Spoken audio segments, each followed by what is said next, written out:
Okay, are we on? Sounds like we are. So, welcome everyone. Thanks for coming along. Nice to see a solid crowd. Sorry, I had to get that one out of the way early. I have to confess, I've not been going to any of the other talks yet so far today, so I haven't seen the other speakers. Have they all been saying about how great it is to actually be talking to real people again? Not that talking to pixels was that bad, but they're pixels anyway. So, yeah, good to see you all here. Thanks for coming. So, I'm Phil Nash. Some of you may know me from previous talks where I will have had a JetBrains logo in the bottom corner. You'll see it's changed because I'm now working at Sonar Source. I've even got the t-shirt because he's Sonar lint there. So because I've used up all the red on my t-shirt, please don't use any of the red tokens on the way out. There's a bit of a shortage now. Okay, we're going to be talking about Solid. In fact, we're going to be revisiting it. And this is actually the second time I've done this talk. So really, it should be Solid revisited. But that's actually a later slide. We'll get to that. If the talk title does sound familiar, though, I do apologise. We did have a bit of a name clash with Tony Van Erd, who gave a keynote C++ Now earlier this year with exactly the same title. Actually, it's not the same. It's completely different. It's got a comma in the middle. That's how you can tell it apart. But yeah, we do cover not the same material, similar idea, but very different direction. So yeah, if you have seen that talk, this will be very different. And if you haven't, you should go and watch it because that's an excellent talk as well.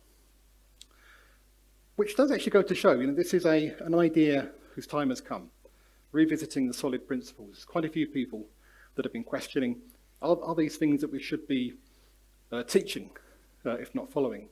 And what should we be doing instead? And in fact, this talk is actually drawing on at least two other talks, and I'm going to do sort of a meta review of those as well.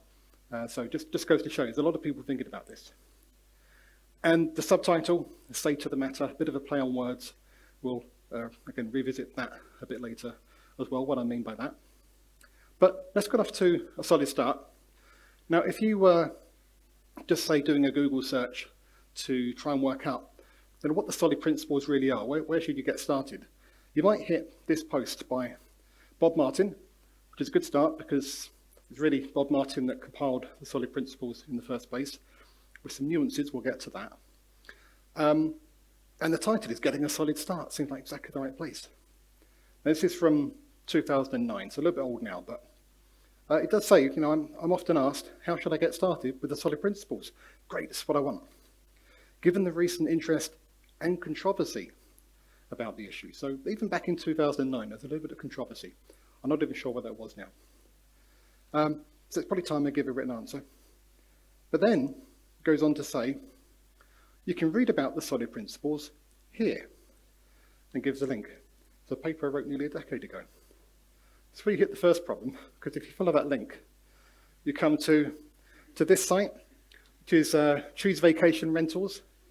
So unfortunately, the object mentor domain is no longer owned by the same people, so it's been a bit link jacked now. So yeah, shows you that some of this stuff's getting a bit outdated. So I used the Wayback Machine to find what the original link was pointing to. It's this article, Design Principles and Design Patterns by Robert Martin. And it's quite a good paper for its time.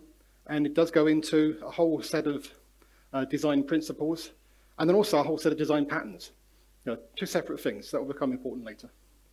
The principles it goes into there are these ones. We won't go into the full names right now, we're just looking at the letters. That you might try to refer to as the Alderker-Cass principles, if you're really going for it. But you can sort of see the start of what became the solid principles there. The first four letters themselves, the old E principles, so it also tells you a little bit about them, that they've been around for a while. And a little bit later, he added SRP to that list to get, well, the SOLD principles, still not quite there yet. Then he wrote this book in 2002, 2003, Agile Software Development, again, principles and patterns, and also practices. And there's a whole chapter there, what is Agile design, where he lists in exactly that same order, effectively the SOLD principles. So what we now think of as a solid principle still hadn't quite been born yet, but they were there. This is where they came from. There is a point to where this is all going, by the way. But it's an interesting bit of history.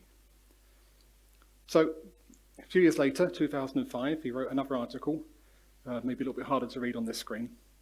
But the principles of OOD, or as I like to call it, the principles of OOD. This rolls off the tongue a bit better. And you can see, I'm not ready for that bit yet. See at the bottom there, if you can read it, you've got the same principles, but now they are in the order solid. Something changed in the meantime. But what's interesting is the article doesn't talk about the solid principles at all, doesn't mention them by that name, but they are at least in the right order. What had changed in the meantime is it had a discussion with Michael Feathers, who pointed out that if you just reorder the last two, you do get a nice acronym. So we really have Michael Feathers to thank for that.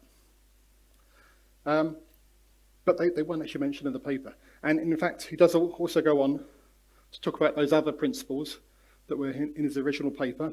So now the Soliditas principles. So yeah, we still haven't distilled it down to solid principles, this is where it's at. But that came sometime after 2005. I never quite pinned it down, certainly by 2009. So we're sort of building up a little bit of a timeline now, just to put that into historical context. We've been talking about it from 2000 to 2005 here. And you know, the rest, as they say, is history. But there's also a bit of prehistory, because he didn't invent the underlying principles. They were drawn from earlier material, going back to 1979.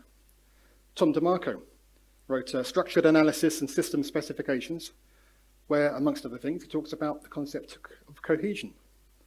Things that belong together should be together, and the things that don't belong together should be apart, was the basis of SRP. We'll talk more about that later.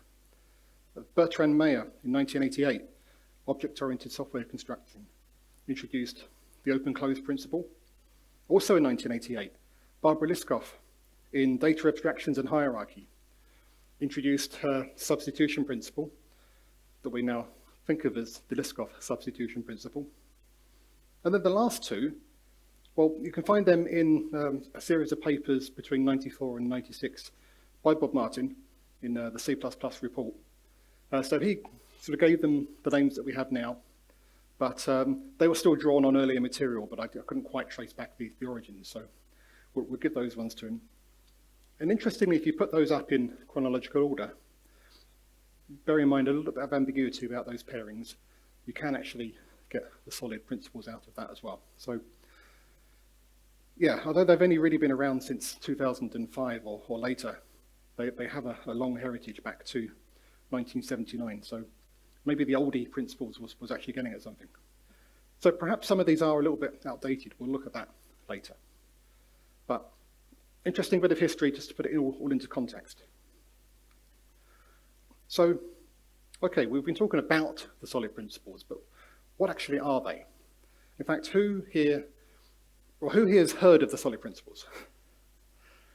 So, almost everyone, which is not surprising given you come to this talk.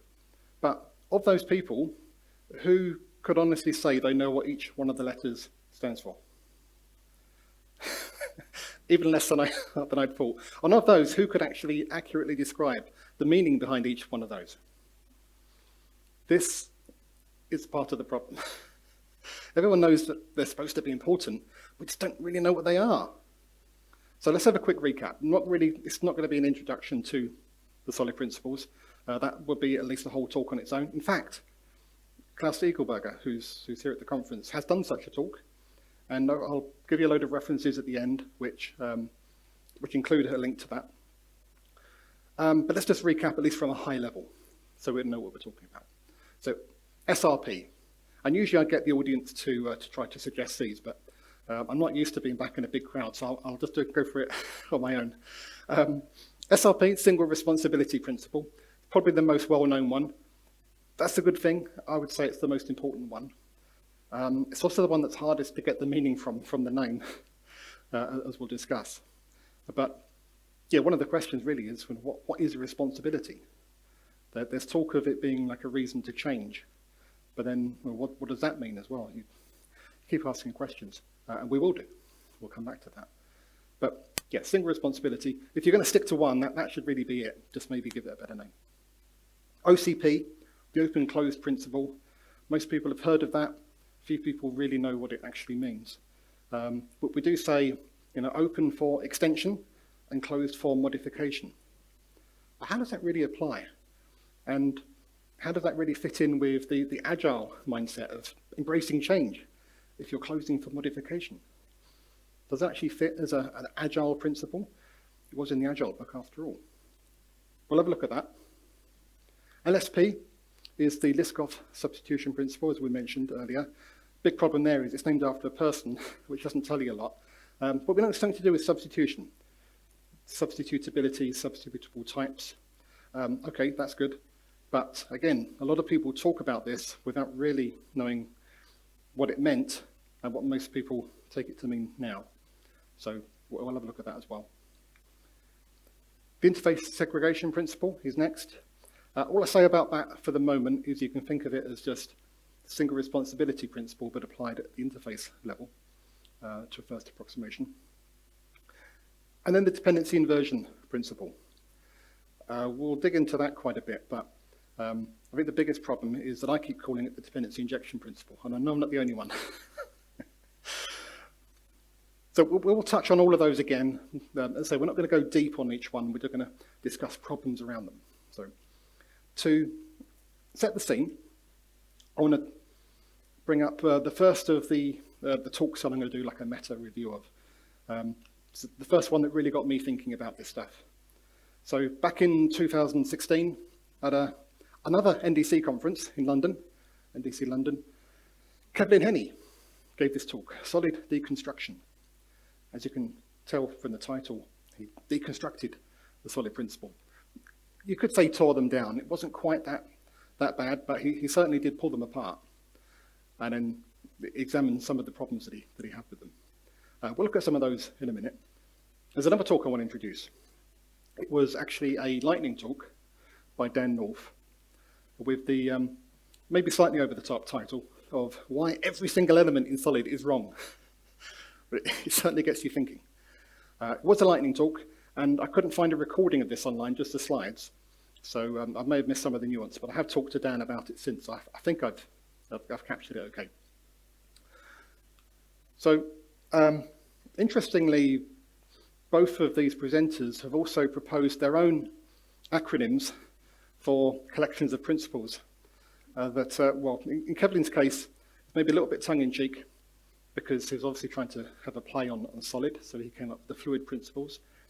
At least I'd always assumed that it was meant to be taken tongue-in-cheek until I was talking with Kevlin about this a few months ago, before the ACCU talk. And he said, no, I meant it seriously. So, well, you'll see for yourself. We'll have a look at them a bit later. And in fact, I think it can be quite a nice exercise to go away and try to come up with your own acronym. See what principles you think are the most important and how they hold together. And you might be surprised what sort of lines of thinking that takes you down. Now, the first time I started putting this material together, not as a talk, but as more of an interactive thing at the Extreme Tuesday Club, usually in London. It was online this year, earlier in February, I think. And I got Kevlin and Dan along. We had a nice big discussion about it. And Dan said, yeah, I've been working on an acronym as well, but I'm not ready to publish it yet. So I couldn't reveal it at the ACCU conference. But I can tell you now that he has the Cupid principles. And he does mean this quite seriously. Unfortunately, I didn't quite get around to putting a slide together with all of the acronyms, but I have put a link to his article that he's posted about it since, so you can look that up at the end. He definitely takes it off in a bit of a different direction. Okay, let's have a look at his talk, though. I'm just going to put up the first slide from there, where he talks about the single responsibility principle, which he calls the pointlessly vague principle. This sort of gets at the essence of why it's not a particularly good name. It sounds right. It's like, yeah, I agree with that. But when you pull it apart, let's say, what is a responsibility anyway? What does it really mean by only a single responsibility? Does that mean it's doing two things, and that's its purpose, that has to be wrong as well? He gives the example of ETL. And then also, this idea of it being one reason to change is often provided as the explanation. Well, how can you predict when something is going to change?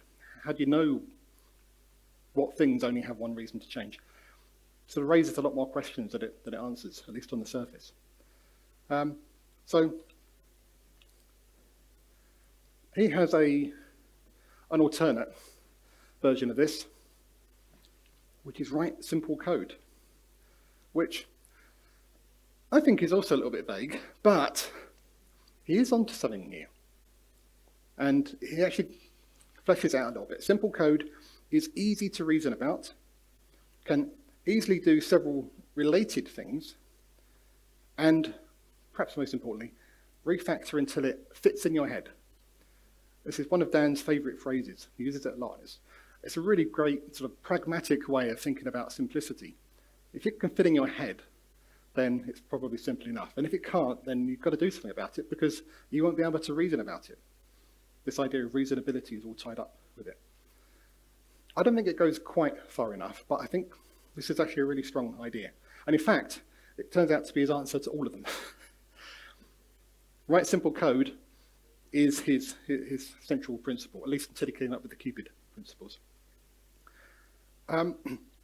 But it was just a lightning talk, and lightning talks are often just meant to be provocative and make you think. It certainly does that. So I'm not going to question him too much on some of the over the top bits, but I think this idea of simplicity being really the more fundamental principle that we should be thinking about, there's a lot in that, and we're definitely going to explore that more a bit later. All right, we didn't really talk about Kevlin's talk. So what Kevlin did was he went through each principle individually, but in a bit more depth than Dan did because it's a longer talk. And basically boiled down what the underlying principle was. So SRP, Single Responsibility Principle, as we've already discussed, basically comes from Tom DeMarco's idea of cohesion.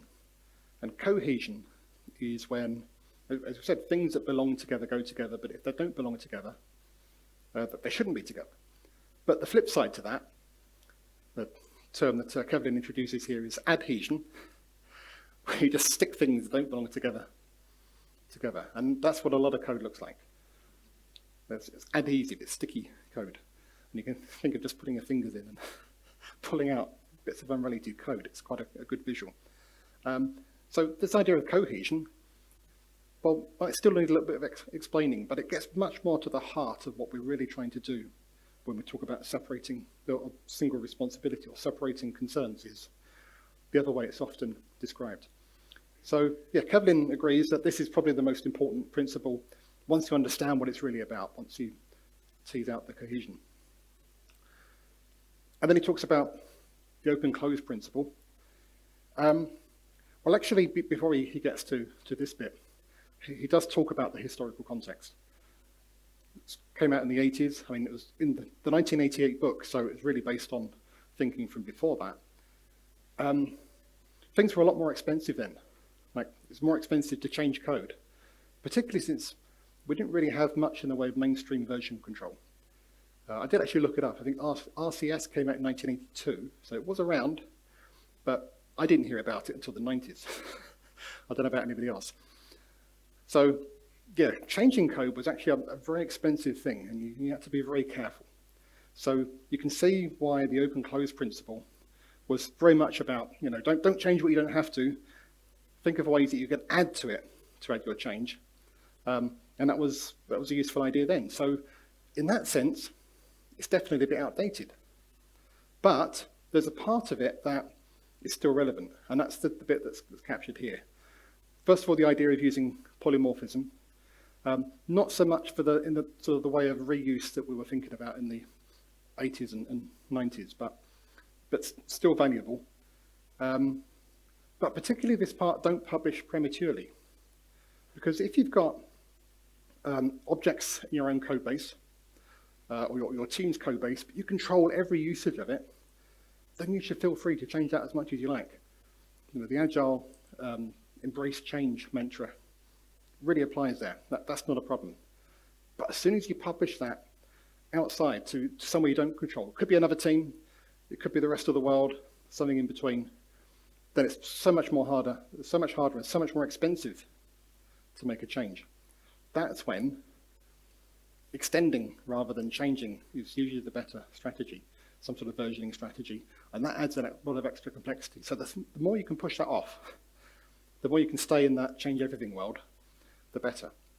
So that part of OCP, Kevlin thinks is definitely something we should still consider. It doesn't apply to everyone though, but it's still a worthwhile principle. Liskov substitution principle. He actually goes into quite a lot of analysing exactly what Liskov wrote and what it means and how it's not quite what people usually think of. But what it really boils down to, again, is use polymorphism. That's the substitutability bit. But carefully. At least that's the executive summary. Really, and this really came out in the discussion at the Extreme Tuesday Club, what he was saying was that the Liskov substitution principle means when you implement something polymorphically, you also have to conform to the same contract. It has to do exactly the same thing in the same way. Otherwise, it's not substitutable. And that doesn't really fit with what a lot of people use polymorphism for. And a very strict interpretation would mean even things like if you add logging or something like that, that's going to break LSP. So there's this like more relaxed version that most people strive for, which does allow some things. But this idea of preserving contracts turns out to be really what the Liskov substitution principle is about, just in the context of polymorphism. Not necessarily inheritance-based polymorphism either, because when Barbara Liskov was talking about it, it was in the context of abstract data types, and not RO at all. So you can apply this in a broad range of applications. So useful, but as a principle we can use when we're designing software. It mostly boils down to use polymorphism carefully. Consider the contracts. ISP, as we said earlier, is basically SRP for interfaces. So the interface segregation principle. So does it really add anything to basically repeat that in a slightly different context? Maybe, but Kevlin wasn't convinced. And the dependency inversion principle, again, use polymorphism, but with interfaces, is really what it boils down to. I mean, there's a bit more about why you're doing that here. You're trying to reduce your exposure to dependencies. That's the purpose of it. But in practice, it boils down to use polymorphism with interfaces. So you can probably already see there's a bit of repetition here. Things just sort of being restated in slightly different ways. Do we really need all of these slightly archaic named principles to tease that out? And in fact, I sort of regrouped these a bit. And really it sort of boils down to 2.5, maybe 3 underlying ideas. The first one being the idea of cohesion. That's definitely central. And that applies to SRP and ISP, as we've said. But then polymorphism and interfaces is dependency inversion principle, OCP, and when applied carefully, LSP. And then maybe this extra bit with OCP about not publishing prematurely. I don't know if it's really a principle, it's just a good idea, I think. It's difficult to know where to draw the line. But yeah, this idea of internal redundancies was a big part of Kevlin's criticism, as well as some of the naming and terminology. And we'll dig into some of that a little bit more later. So when I first watched this talk, I found myself agreeing with a lot of what Kevlin was saying, definitely the general direction and ideas. And that's really interesting historical context and asides. But I didn't agree with everything. And in fact, towards the end of the talk, I didn't check whether we had sound enabled, but I've got subtitles anyway. Maybe you didn't agree with everything. In fact, probably if you did agree with everything, you weren't listening. This is typical of Kevlin's talks. They're designed to make you think, not to do the thinking for you. Just like Dan North's talks, in fact. So, yeah, if he did agree with everything, then he probably went wrong somewhere. So that was actually a good result. Now, interestingly, you can see in the slide that's showing here, got a picture of a book Kevlin happens to be a co-author of, and happens to be a design patterns book, so it's all tied in. But This is another thing Kevin likes to do, is take pictures of books that he owns on different surfaces around his house. And he's been doing this for years, and I quite like the idea. So I happened to be doing a talk at the same conference on the same day in the same room, and I had a slide where I was trying to do the same thing, but I wasn't really reading physical books anymore, so I took a picture of my iPad with an ebook. But the reason this is relevant is because this talk was about simplicity. It's called Seeking Simplicity, would be in the references. And I was trying to get at this idea that simplicity was actually this essential, central principle that we should be striving for, that everything else sort of drops out of. So yeah, it's only looking back I realized that was actually on the same day. Okay, so we've looked at talk by Kevin, talk by Dan North, considered their criticisms, maybe added one or two of their own in the process. Does that really mean that the solid principles have problems? They're not the only ones. As I said, there are many voices here. I've tried to collect and sort of group all the different criticisms that I've found in other talks and blog posts and things, and come up with this list. Most of them are actually covered in those two talks, which is why I highlighted them. So I'm just going to go through these and have a look. Are they really problems? And if they are, what can we do about them?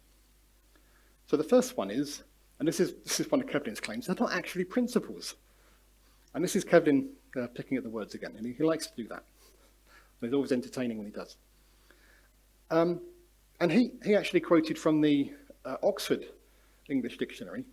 I found a quote from the Cambridge Dictionary that's very similar in support of his argument, where it says that principles are a basic truth or a basic idea or rule that explains or controls how something happens or works, or a moral rule or standard of good behaviour or fair dealing.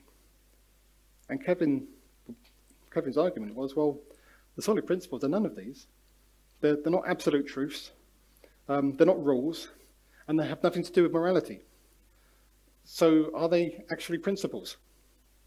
And his conclusion was no.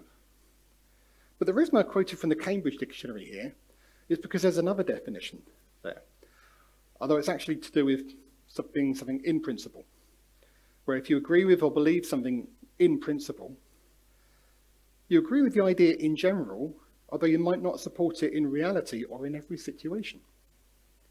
That actually seems to be a much better fit for what we're talking about with the solid principles. They're a good general idea. They might not fit everything, but you should always consider them. What did Bob Martin actually mean, though? We're playing with definitions here. Well, in that article we looked at earlier, the Getting a Solid Start, he has a whole section. What do I mean by principle? So the solid principles are not rules, they're not laws, and they're not perfect truths. It's almost as if you just read that definition in the dictionary and said, no, that's not what I mean. Yeah, it's like talking to Kathleen in the future. There are statements on the order of, an apple a day keeps the doctor away. It's a good principle, it's good advice, but it's not a pure truth, nor is it a rule. So he was quite clear about what he meant, and it does actually fit with the Cambridge Dictionary. So I'm actually going to let him off this one, but not completely. There's still a problem here. In the very next paragraph in that section, he says, the principles are mental cubbyholes. They give a name to a concept so that you can talk and reason about that concept, which is a really powerful thinking technology, but it comes with a price. It's got a downside, and that's that when you give something a name, people start to forget what the broader discussion around it actually was, and they just have their own ideas about what that means, and they stop challenging it. And this happens time and time again. It's very difficult to get away from this. It's happened with Agile itself. We now talk about big A Agile and little A Agile because they diverge so much. So by giving names to these things, and not just a name, but this like catchy acronym that everyone now talks about, started to become part of that problem. And perhaps even worse, they're not very good names, which is the next problem. They're not particularly accessibly named. We can't really look at those names most of the time and say, yeah, I know what that means. You do have to dig a bit more. So the single responsibility principle, well, we've already discussed that, I think. It's doesn't really tell you what you need to know. You can't act on it as written. You have to really understand, really it's about cohesion, separation of concerns, and what that means.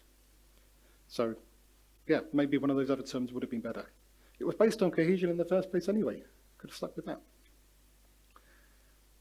The open-close principle. I mean, it sounds simple enough, but again, now you have to start looking at historical context, and even Bob Martin actually changed the meaning of it from what Bertrand Meyer originally meant. Particularly, he was talking about, Bertrand Meyer was talking about not just classes and objects, but functions and modules and all sorts of entities. But no, Bob Martin was just talking about classes here, and just talking about class hierarchies, really. So you have to dig into it to really get out of it. And then the whole thing about not publishing prematurely. Well, most people miss that completely. I did until I'd watched Kevin's talk on it. So yeah, could be better named. Similarly, Liskov substitution principle. We've said before, yes, named after a person, that never really helps. Okay, it's got the word substitution in there. We know it's to do with substitutability, but what makes it Liskov substitutability? What's the difference? Now you just have to know. And even the people that do know often get it wrong. So yeah, not a very good name again. An interface segregation principle, it's not bad as a name in that it's misleading. It's just unnecessarily grand, I think, for a very simple idea. That's just a derivation of another principle anyway. So not so bad, but could be better. And then the dependency inversion principle.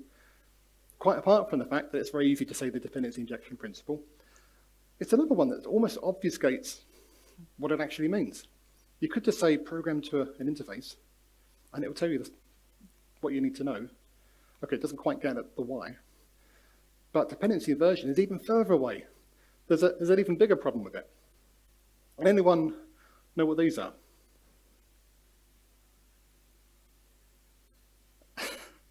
So John's saying to flip what you can see, I think, with his hand gestures. Yeah, so glasses that you can wear that flip your vision. Question is, why would you wear these? And the idea is that, as you probably know, our eyes are wired to our brain upside down, so the brain actually sees the world upside down to begin with. And the claim is that the first few days of our lives, we see the world upside down until the brain sort of works it out, corrects, and flips it. And for the rest of our lives, we see the world the right way up until we put these things on. We see it upside down again, but after a couple of days of doing that, it flips again. And it's a really weird phenomenon, but apparently it's true. I've never tried it. I think you have to be quite dedicated to wear these things for a couple of days. But as an experiment, it's really fascinating.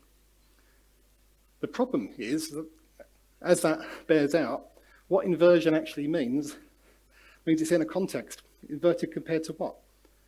If you're inverting the upside down world, now it's the right way up.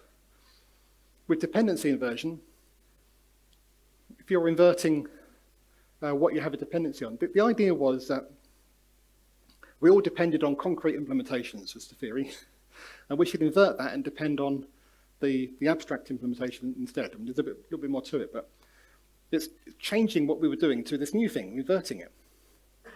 But if we're now doing that as a matter of course, and we invert it, we're going to go back to the old ways. So it's a problematic name for several reasons, and unnecessarily so. There's just a really simple idea within there that could be better named. So that was naming. What about this idea of internal redundancies? That was a big part of Kevin's talk. As he said, there's just a couple of ideas really there, maybe 3 ideas at a push, spread out across these 5 different principles. So, is it a problem? Not necessarily. Sometimes you need to just explain things a different way or in a different context before it really clicks. Or sometimes it's not obvious that this thing that applied over here also applies over there. So I don't necessarily have a problem with that. The other problems, maybe, but this one, I don't know, if you look at Kevlin's fluid principles, I would say they have even more of this problem, so maybe we should be careful what we're complaining about. But yeah, you could actually list these much more simply, I would say. All right, what about the fact that they're outdated, or some of them at least are outdated? We already looked a little bit at the open-close principle, particularly the closed for modification part.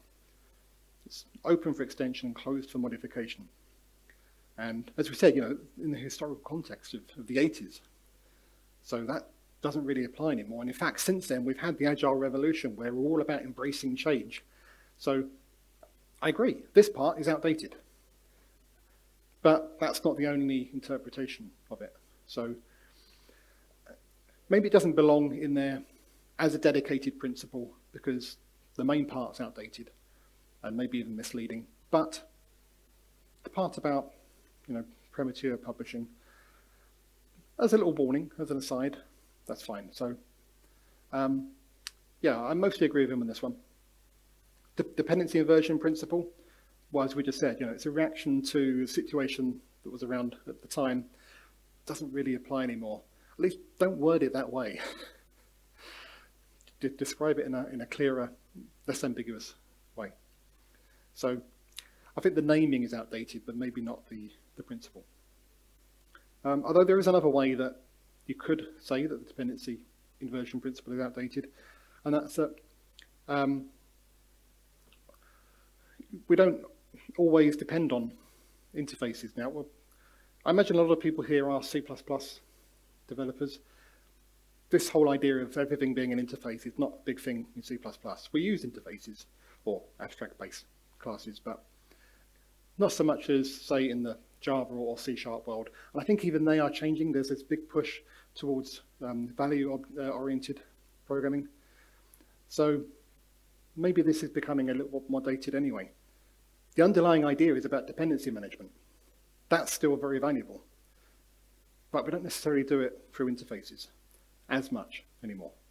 So we're maybe, depending on which community you're in, we are maybe in a transition period away from this sort of thing.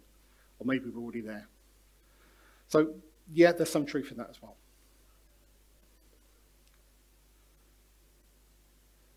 Okay, I missed those bits. Yeah, about dependency management. Okay, another one is that some of these are language specific.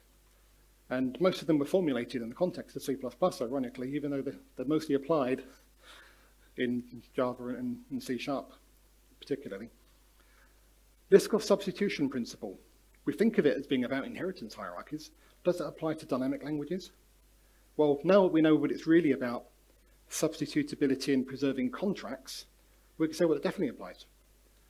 If you've got something that looks like a duck and walks like a duck, but doesn't obey the contracts of a duck, is it still a duck? Yeah, I think LSP still applies even to dynamic languages. That's fine. Dependency inversion principle. Well, we talked a bit about how we're moving away from overuse of interfaces or heavy use of interfaces as being our main way of dealing with dependencies. So that's not so much language specific as more sort of paradigm specific. So yeah, it's debatable, but I think C++ may be a little bit further ahead of the curve there. And ISP, interface segregation principle, same thing really. Oh, well, I forgot that again, yeah. Sorry. All right, we talked about paradigms. Are they just OO specific? And they are painted as object-oriented design principles. So I think should be a fair criticism. And in particular, functional programmers often say, oh yeah, we don't need the solid principles, they're an OO thing. We take care of all that ourselves anyway. Is that really the case? Maybe. Possibly you could argue that ISP and DIP, so the heavily interface-based ones, are less relevant. Although when I brought this up at the ACCU conference, somebody pointed out that type classes you can consider, in a similar vein to interfaces, still can apply there. So I think that's true. OCP, I think still applies to the data model, again, in the limited way that it does still apply at all. And SRP, I mean, that always applies. You could argue that most functional programmers almost get that for free because they're boiling everything down to simple functions, but you still have to think about it. You can still write a function that just implements too much and you need to split things out and compose it. You've got better tools for doing it, but you still need to think about it. And LSP, well, it still applies to any sort of substitutable types. So again, you know, things like type classes, but also type erasure concepts in C++, or any form of polymorphism, not just dynamic polymorphism.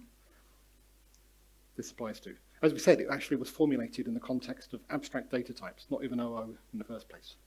So, yeah, mostly still applies. I mean, maybe you do get more of it just by following normal functional programming practices, but it still applies. Now, when I did this at the ACCU conference, we had a longer session. I did have a little bit reserved in the middle for sort of more open discussion. I've still got about 10 to 15 minutes more slides, so I think we'll skip this for now, and if we have time, we'll come back at the end to see what other people's thoughts are on those problems. But I'm going to carry on for now to the second half of my talk, Solid Revisited, Revisited. I promised that slide.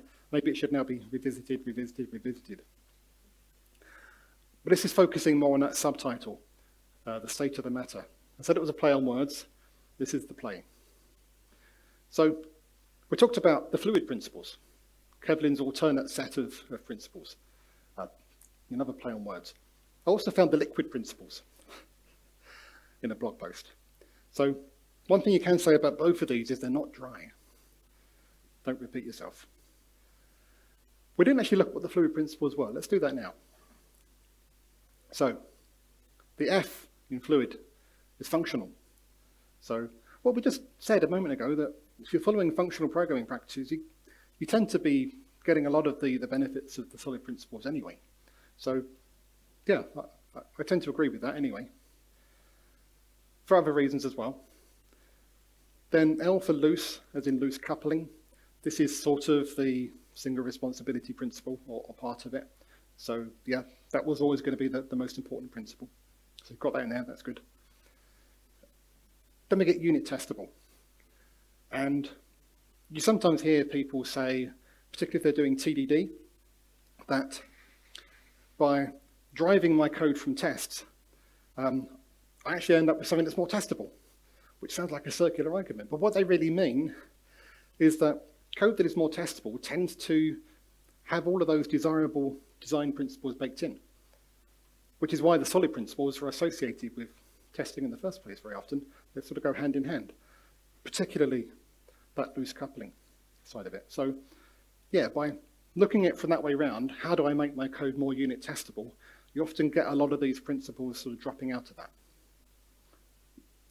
The downside is, though, you sort of have to already know them up front, that that's what the problem is. But okay, I'll give him that. And then introspective, interesting one. I think it is a really powerful way of writing code, but not something we have a lot of support for in most mainstream languages yet. This could be sort of the next generation of how we write code.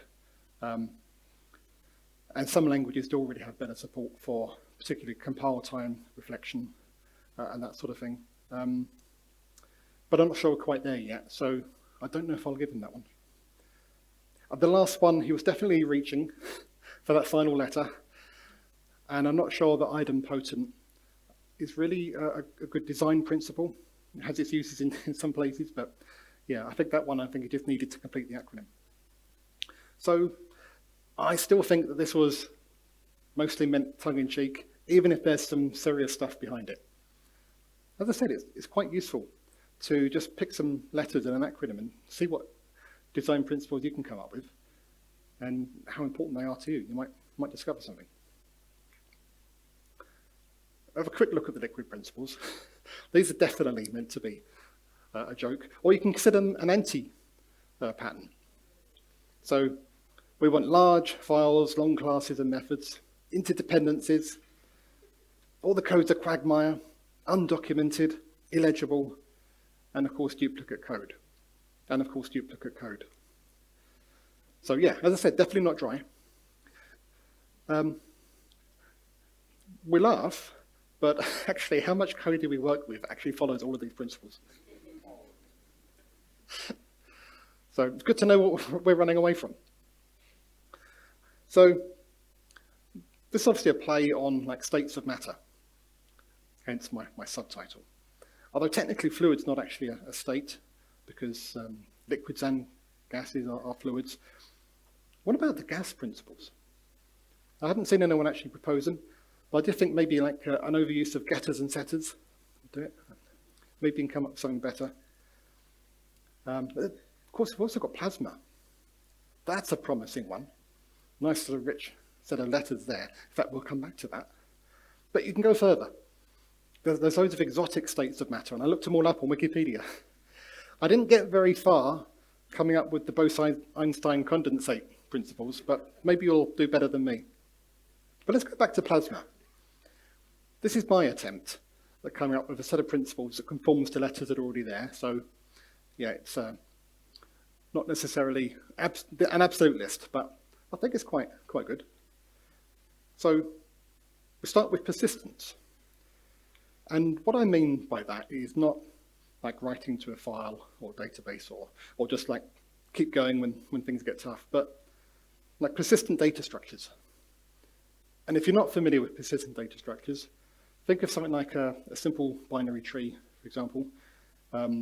Say we want to add a new node like that number 4 in orange down there. In a classic binary tree, we'll just like mutate the parent node and add it as a reference.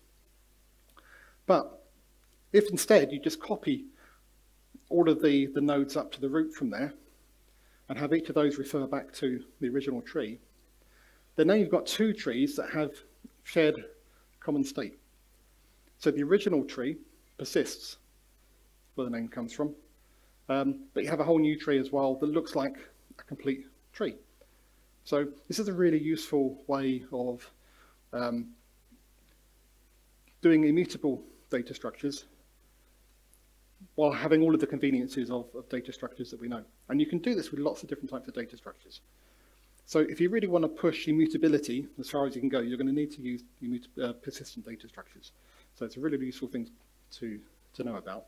But really, this principle is a proxy for immutability.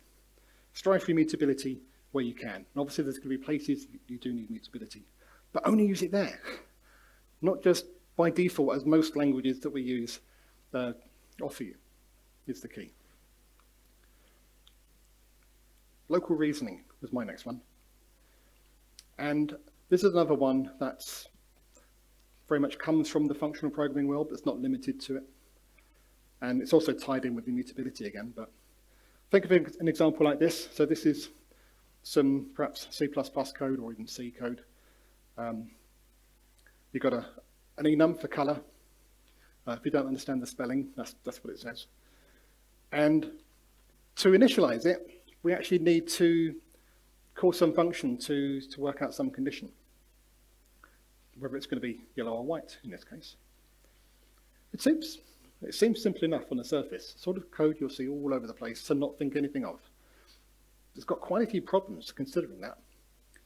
First of all, in terms of immutability, we can't make that color variable const, even if we're not going to change it after that point, because we want to change it so that we can assign to it. And because of that, in order to assign to it, you need to use an assignment, which is a side effect. And in this case, it's an enum, but if it was a more complex data structure, we might have to initialize it in a temporary state, and then assign a new state to it afterwards, and maybe a performance implication as well. So it's actually not that good a pattern. What we really wanted to do, if we had an expression-oriented version of C++ in this case, then we could write something like this, where the if was an expression. And then That just evaluates to the value that we can then use to initialize our variable. Now we can make it const, but we can also use type inference here as well. So we've got all these additional benefits. There's no side effects. It's great. Of course, we can do this today in C++ and many other languages using the ternary operator. So we can do it to a limited extent, but that doesn't scale very well. We would really need a feature like this functional programming languages tend to look like this. But you can fake it using immediately invoked lambda expressions. So you wrap the expression in a lambda that you immediately invoked and return out of it. And that way you can, and I meant to put the slide up that had that on it, but that way you get all of the benefits you have here in the language that we have today. So immediately invoked lambda expressions give you fake expression-oriented programming. You heard it here first. What's this got to do with local reasoning?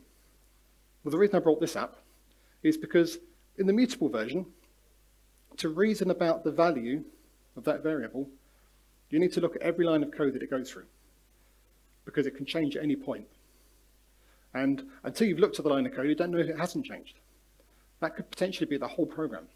And it very quickly gets so difficult to track that, it's, to all intents and purposes, impossible. So we give up. We think, oh, the value is something somewhere. I don't know. I don't know if there's going to be a threading problem or whatever. We can't reason about it anymore. Local reasoning, in this case, means, well, we can see the variable being initialized. We now know what the value is for the rest of its lifetime. Well, apart from anybody being malicious with constcast, but that's local reasoning, and it applies in different ways. It's just about being able to look at a line of code and reason about everything to do with that bit of code, rather than having to consider every other part of the program as well. The first A is for algorithms.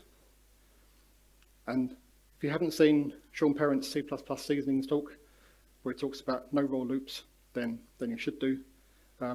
It's a bit C++ specific, so if you're not a C++ developer, you should watch it anyway, because it's really good, but you may not get as much out of it.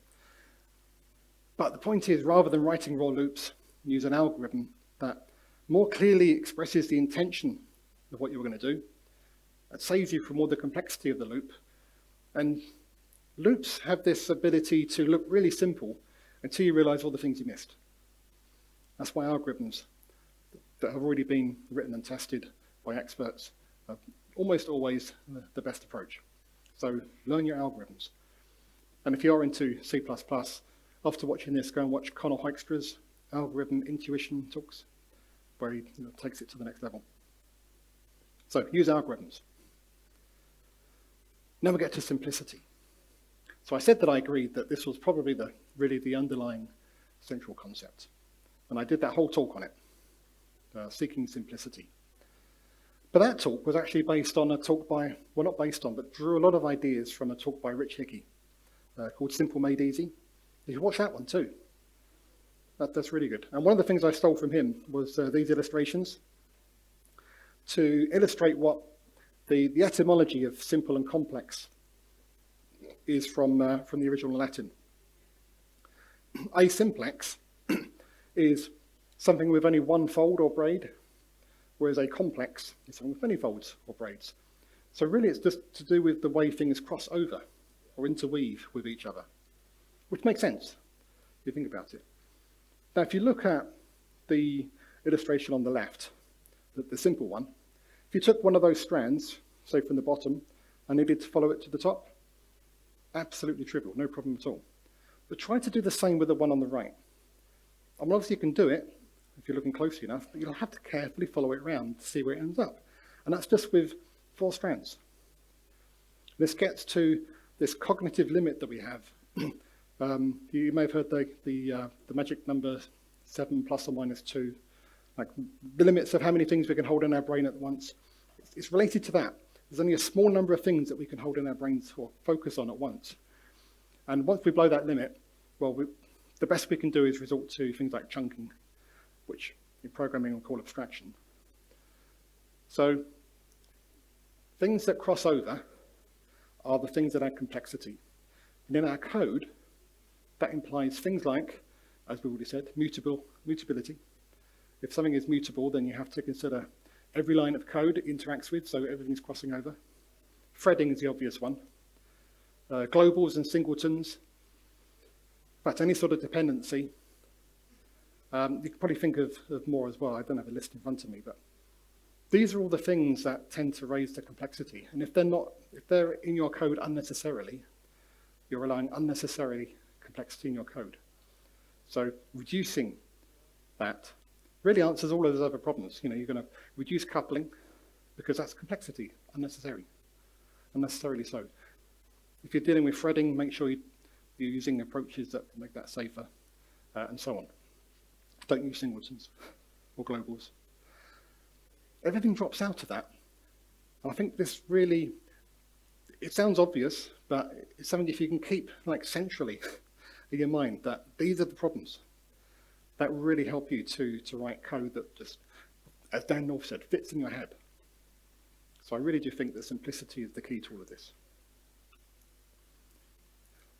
I'm going to jump over to the last one, abstractions, the other A, because it's sort of related, but I mentioned a minute ago. What we call chunking in psychology terms is basically abstractions in programming terms. Are you probably familiar with this quote from Joel Spolsky? All non-trivial abstractions, to some degree, are leaky. This is another slide from that talk on simplicity. I've grayed some bits out because I think if you take those out, it actually makes the statement stronger. All abstractions are leaky. And I make a case for that in my other talk about why even things like numbers are leaky abstractions. So there's a consequence to this, because abstractions, as we said, they're our way of dealing with complexity.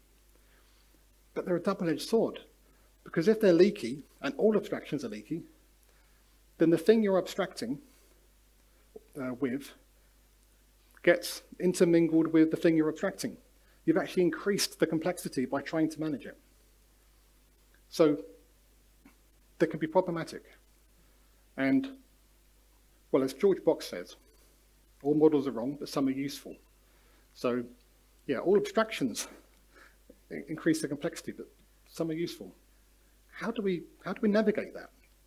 If it's not a problem you've considered before, well, it's another slide I pulled from that talk, and it didn't quite come across well, but the first step is just to try and keep those abstractions as small and as simple as possible in the first place. But from there, we're then to go one of two ways. And this was sort of my key takeaway from this. Because either we want what I'll call a global abstraction, and that could be something like a language or a standard library or just some really fundamental library that everyone's going to rely on. And reliability is the key there. We can never make it 100% complete or watertight, but that should be our aim. We want to be reliable, not leaky as much as possible. That takes a lot of effort, and even then you won't get there. The other side is what I call local abstractions, things that you're just going to use in your own code base, more as an organization unit, just to sort of manage that complexity locally. Very valuable, but embrace the fact that they are going to be leaky. So keep them shallow. Don't try to have this sort of overarching metaphor in your code base. It's just so easy to get sucked into. That just means, have you ever found yourself debugging, maybe even your own code, and think, why do I have to go down this whole chain of calls just to get to the thing that I know is actually there? It's because your abstraction is actually complicating the whole thing. So we need abstractions, but if they're going to be leaky anyway, keep them sort of shallow and focused. Or use existing ones that have been designed to be as complete and watertight as possible. So I think this is the best that we can do with abstractions to take advantage of them. Looks like I'm running out of time, so I'll say very briefly about modularity that I actually changed this from the ACC version. It was memory safety there. I think modularity is a better fit, so it fits in better with the separation of concerns idea. But I will leave talking about that in depth and just go to the end and say that all those references I talked about are on my website, levelofindiraction.com/refs/solid.html. And if you don't remember that, I've also got extra levelofindiraction.com that redirects there, of course. But that is it. So thank you very much.